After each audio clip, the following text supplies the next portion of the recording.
What's up? What's up? What's up? Hey, yo, when I was little, man, I used to love civics, urban studies, social studies, anything like that, history. That's my joint, man. I love it. You know what I'm saying?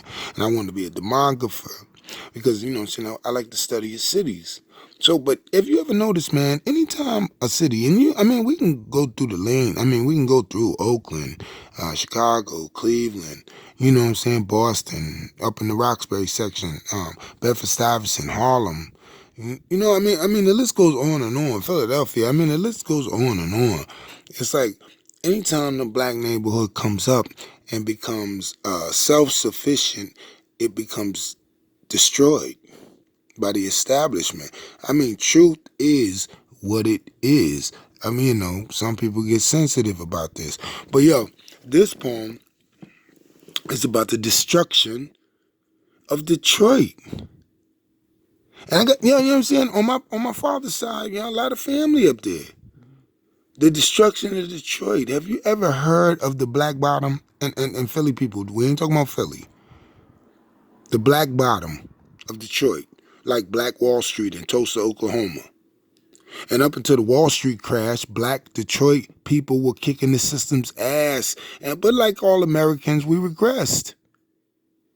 Then came the Black North migration, hence the construction of the high-rise projects to keep us confined in tight places. We never owned the land. They just want to keep people in economic illusion of inclusion. The concepts are pathetic, unless you're the demon that's making them and enforcing the same nonsense rhetoric.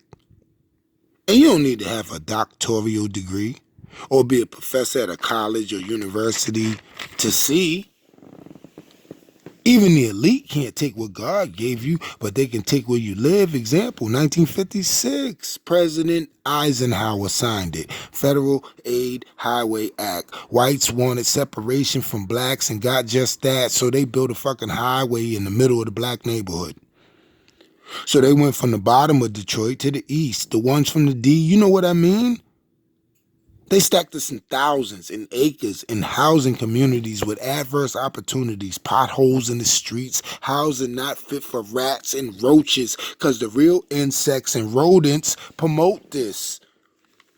Yeah, Detroit had jazz, drugs, pimps, hoes, vices, but the purple gang controlled this, and the land is still owned by the Jewish, not the poor white trash that pushed the separating.